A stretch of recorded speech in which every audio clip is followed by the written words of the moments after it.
Welcome to 10 Secrets to Success and Inner Peace, inspired by Dr. Wayne Dyer's book of the same name. 10 tangible ideas for living in harmony with universal principles and divine law. 10 attitudes and approaches to life for aligning our consciousness. That is, our thoughts, feelings, beliefs, values, attitudes, and actions with spiritual truth.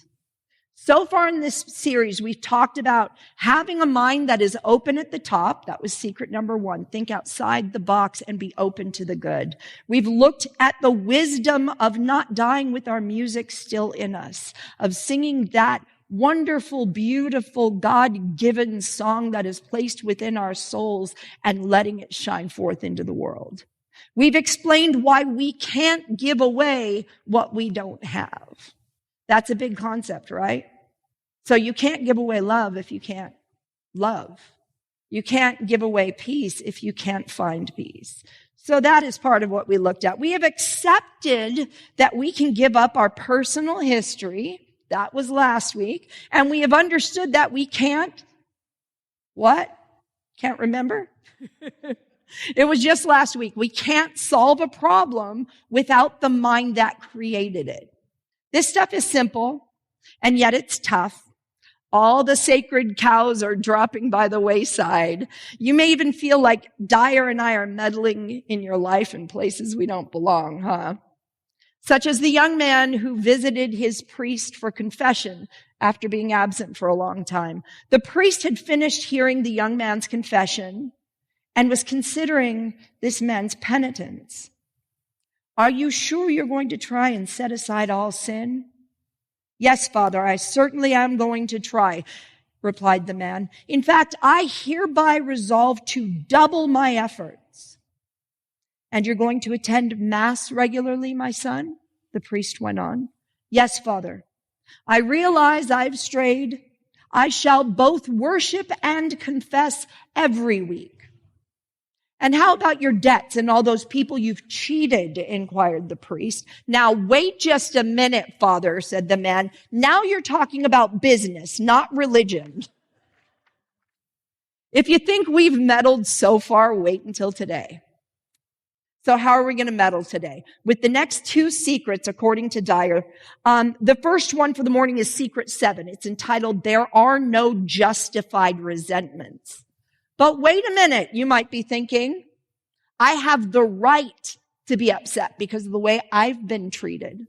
I have a right to be angry, hurt, depressed, sad, resentful.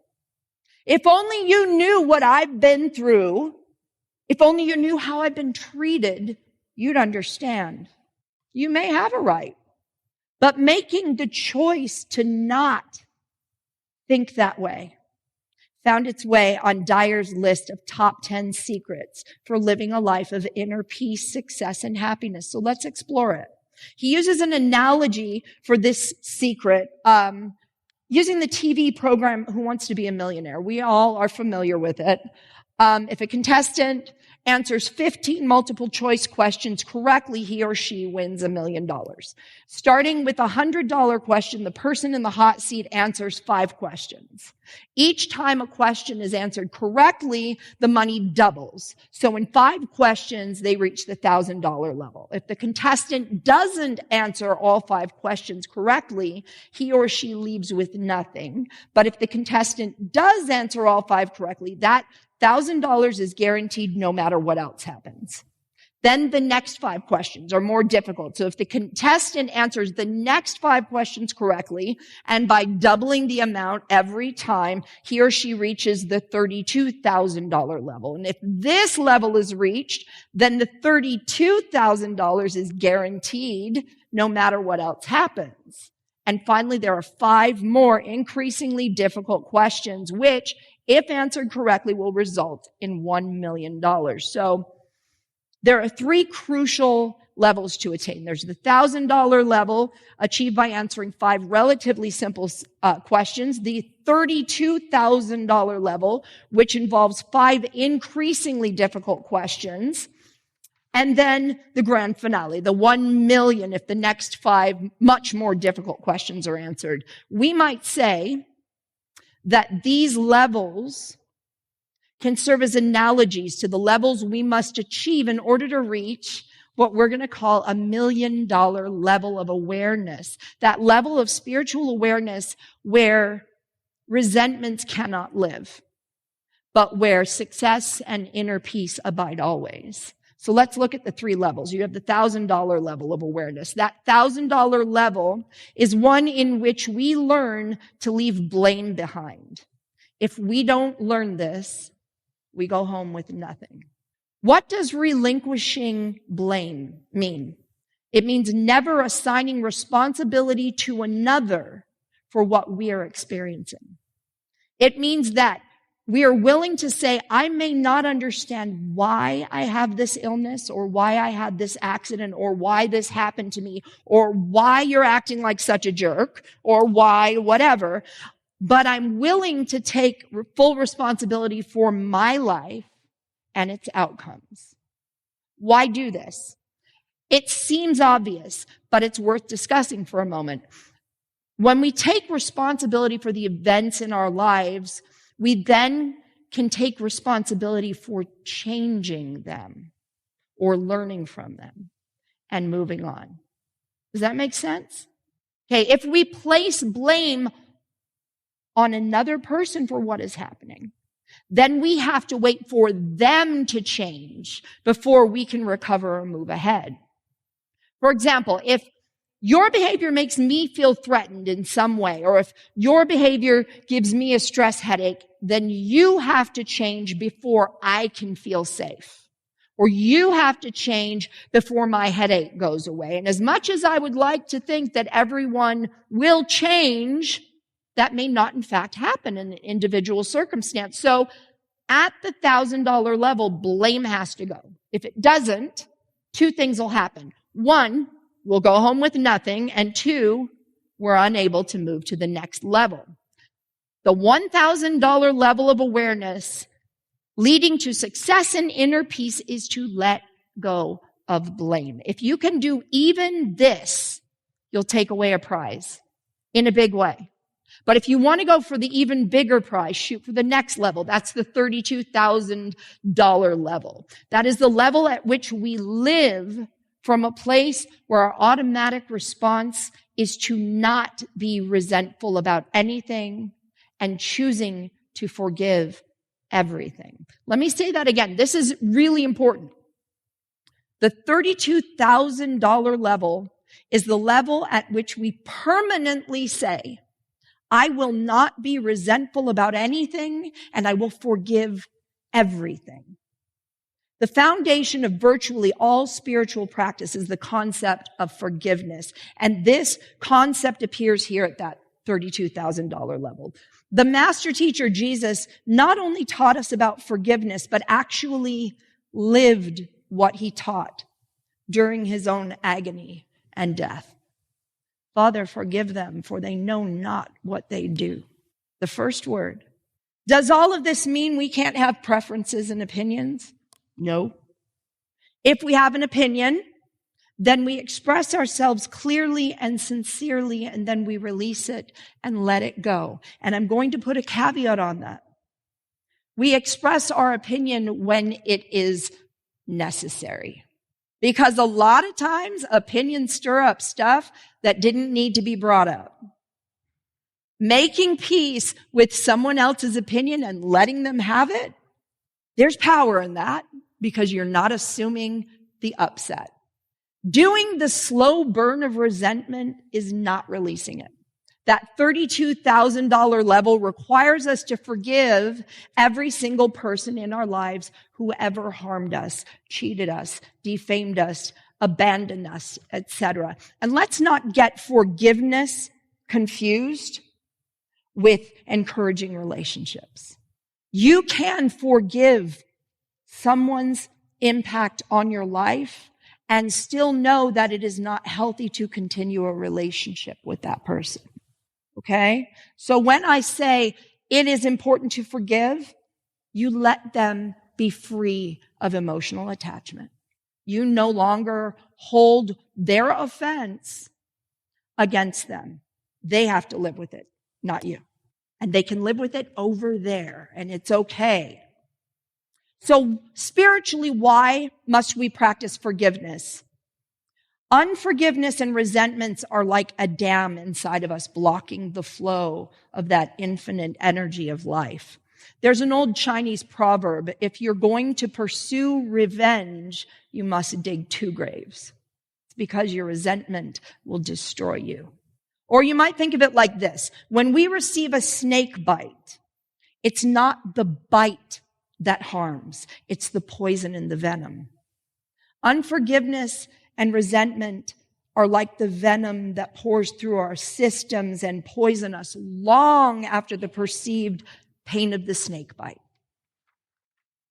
We can remove that venom by deciding to forgive and let go of the resentment. And then we have the opportunity to move to the $1 million level. At that level, we send love in some form to those who have bitten us.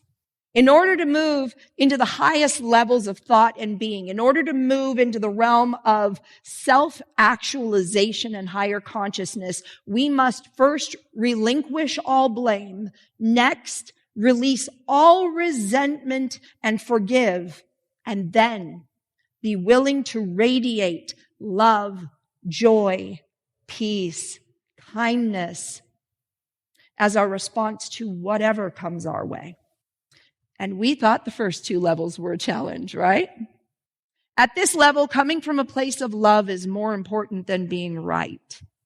So if we encounter something that offends us, we choose to depersonalize it, to separate ourselves from it, to take a step back and send peace and love instead of justified indignation. Gosh, I love that phrase because it makes me want to giggle every time I hear it. It's not a thing. There is a story told of the Buddha when one day he was addressing his followers and a man approached him and proceeded to unleash a stream of obscenities at him. The Buddha remained silent, softly smiling at the man, which caused that verbal abuse to become even more vicious. And finally, the attacker stopped and asked the Buddha why he was unmoved by what was being said to him. And the Buddha, as he often did, replied with a question. If you are offered a gift and refuse to accept it, to whom does the gift belong? I suppose it still belongs to the giver, the man replied. Well, responded the Buddha, I have declined your gift. The Buddha refused to receive the negativity that the man was trying to give him. He refused to make it his own. He did only one thing. He sent that man love and peace. The Buddha had $1 million consciousness. Now, for us mortals, that takes some doing. I'll admit it, but it's the only way that life will really work. Work at the highest level, that $1 million level. Why? Because we are the clearest channel for the expression of God when we are expressing love. Because what is God? God is love, and love is God, according to Paul. If you'd like to see these 3 levels of consciousness vividly depicted with the consequences at each level clearly shown, I have a movie to recommend to you. It's an older one. I think it's from 2008, 2009, maybe a little earlier. And it's called Changing Lanes with Ben Affleck and Samuel L. Jackson. I found that it is the perfect representation for this. So if you want to see that, then go to your favorite streaming platform, whatever. That's what we do these days, right? TV people? We stream everything? Is that right? I don't TV, but that's a good movie. And moving on, I want to introduce the 8th secret for success in inner peace with some words of wisdom expressed throughout the ages that support this secret. And you know I do this. I quote from everybody all over the place. It's my thing. So first we have the ancient words of Lao Tzu. He's the Chinese philosopher, which was really easy for me to say. I almost called him a falafeler. That's an entirely different thing. He's the founder of Taoism. Says a journey of 1,000 miles must begin with a single step. We're told in the Bible, faith without works is dead. The famous artist Pablo Picasso once said, what one does is what counts, and not what one has the intention of doing. Irish author Brendan Francis wrote, inspiration never goes in for a long engagement. It demands immediate marriage to action. There's a German proverb that says, God gives us the nuts, but it does not crack them for us. And finally, some very wise words from a young boy when he and his friend were hurrying along in fear of being late for school. His friend said, oh, let's pray that we get to school on time. And our wise little boy replied, good idea, but while we pray, let's run. All these wise words support our 8th secret in our series of 10. What was the common theme running through all these statements? Of course, it's taking action. The 8th secret for success and inner peace I've entitled Act As If. It's using a phrase coined by psychologist William James. Act as if and it shall be. Or in Dyer's words, treat yourself as if you already are that which you wish to be. Now, why in the world would you do this? On the surface, maybe it seems kind of ridiculous, maybe even crazy. You might think that I'm meddling again, but I do that. If I am clearly not that which I wish to be, whether that be wealthy or healthy or wise, what good does it do to pretend that I am, right? This secret, the 8th secret of a spirit-centered life and thereby a life of success and inner peace, invites us to align with a fundamental tenet in New Thought. That which we have in our consciousness, we attract into our lives. And what is consciousness? It is our thoughts, our feelings, our beliefs, values, attitudes, and actions. There's the key. Our actions are a vital component in our consciousness. Dyer writes that our actions are how we set in motion the creative forces that lie dormant in our lives. Ernest Holmes once wrote, I live today as though the words of my affirmative prayer were already accomplished facts in my experience. Act as if and it shall be. Let me give you an example of a story. Oddly, a friend of mine shared with me recently, and it echoes something that we learned about in week 10 of that Science of Mind book group. And that was that chapter that I didn't want to play with. I disagreed with a lot, but this made sense to me. Said there was a sad, kind of hopeless looking widow came to her, asking for prayer for the perfect new companion. The widow had done what many of us in New Thought have learned to do and what we talked about in class. She made her list of exactly what she desired in this new mate, and she presented it to her minister for the prayer to be done. She was, however, totally unprepared for the question her minister asked her after hearing the list. And what have you got to offer this fine man? After pondering for a while, she said she'd give it some thought and she left. Now, understand, you who were in the class, that list was kind of derogatory when we read about it in chapter 10, right? By today's standards, it was not okay. But this took a good spin. The lady returned a month later with a different attitude. She was walking tall and she had a spring in her step and she was well put together and had a softer look on her face. And she handed the minister the gift of a loaf of freshly baked bread.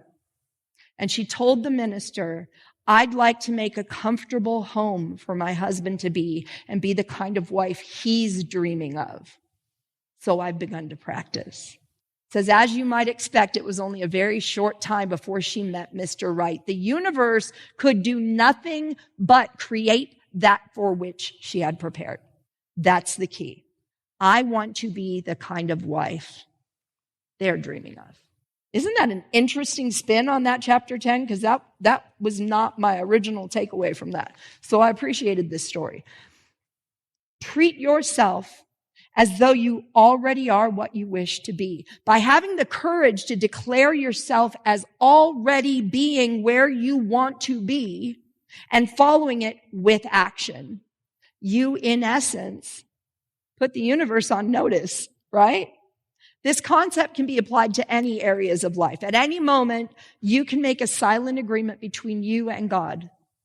Your inner power, your all good, to work in harmony with the forces of the universe. Ask yourself, how do I cooperate with the universe in bringing about my desire or my need? If you desire improved health, do you present a face full of woe and pain at the start of the day? Do you complain and acknowledge all of that?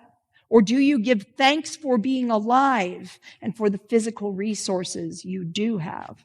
If you look in the refrigerator and see less food than you'd like, give thanks for what is there and eat it with gusto. Start acting as one who will always have enough. When you look in the mirror and see a physical appearance that doesn't meet your approval, visualize the possibilities and then work toward them. And let me just note, that which you see in the mirror is not the truth. When we look at ourselves in a mirror, we are not seeing the truth the world sees. So bear that in mind as you're working toward things. When you look at your career or lifestyle and what you're about, what's happening isn't as fulfilling or exciting as you'd like it to be, you start taking on the actions and persona of one who is doing their divine work. When you look in your wallet and you see less money than you think you need, do you bless it just as the master teacher blessed the loaves and fishes and then fed 5,000? Bless it and affirm that God is your source, and then follow Edwene Gaines' suggestion. You go out and do something that makes you feel abundant. And there's a caveat to that. When I say do something that makes you feel abundant, the best way to do that is by helping somebody else. It will always make you feel better. What we don't want to do to feel abundant is go out and spend money we don't have, because debt does not make anyone feel a positive sense of abundance, right? Ernest Holmes speaks of a great truth in the Science of Mind textbook on page 302. All the power of the universe is with you. Feel it, know it, and then act as though it were true. There's a great statement that we often use. What God can do for me, God must do through me, in me, as me, is me, right? Think about this idea. The activity of God is expressed by providing us with unlimited good. Our action, however, is the operation that completes the manifestation of God's good. This concept is a simple one. It's one that doesn't need to be discussed too much. It needs to be activated. What action could you take today to get the universe operating? A level of success and inner peace beyond anything we have desired to imagine can be ours if we add secrets 7 and 8 to the list we've already covered. When we begin acting as if and we choose at which level we want to play the millionaire game of life. So where do you want to play? Is it at the $1,000 level where you let go of blame? Is it at the $32,000 level where you forgive and release resentment? Or is it the $1 million level where you come from a place of peace and love? The choice is totally yours. So I guess the big question of the morning is, who wants to be a millionaire? Thank you.